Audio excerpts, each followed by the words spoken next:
मुनहरफ अरकान भागना चाह रहे हैं, केस में आईन और कानून की फतह देखना चाहते हैं। वकील पीटीआई फैसल चौधरी ईसीबी में समाअत के बाद मुनहरफरीन पर बरस पड़े। कहा 6 मई को आईन और कानून की फतह होगी। मुनहरफ होने वालों में अवाम में जाने की अखलाकी जुर्रत नहीं है, इन्हें हलकों में जाने से खौफ आ रहा है।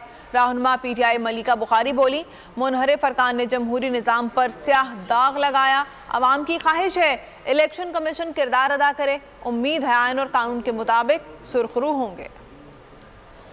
भी जो मुनहरफ अरकान हैं जिनको उर्फ़-ए-आम में कुछ और कहा जाता है, वो स्वाति साहब बताएंगे कि उनको जो है अपने हलकों में शायद जाने में भी प्रॉब्लम हो रहा है। उनको लोटे कहते हैं, लोटे, और उनको जो है अपने हलकों में जाने को प्रॉब्लम हो रहा है। और ये एक खौफजदा हैं। ये अरकान जो हैं, इन्होंने पाकिस्तान की जो 90 की गंदी सियासत थी, जिसमें अरकान की जो भेड़ बकरियों की तरह सौदे होते थे, उसको इन्होंने रिवाइव किया है, उसको इन्होंने दोबारा आगाज़ किया है। ये एक ऐसा दाग है जो शायद के रहती दुनिया तक और रहती तारीख तक इनके ऊपर होगा।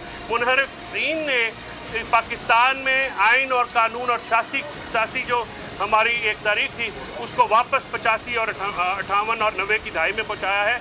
ये जो मुनहरफ अरकान हैं, जिनकी वीडियोस, जिनके बयानात, जिनकी तस्वीर पार्लिमान के अंदर और पार्लिमान के बाहर पाकिस्तान की आवाम के सामने मंजर-ए-आम पर आई हैं, उससे ये चीज़ वाज़े हो गई है कि इन्होंने अपनी जमात से बेवफाई की है। ये वो लोग हैं जिन्होंने पाकिस्तान के जमहूरी निज़ाम के ऊपर एक काला दाग लगाया है।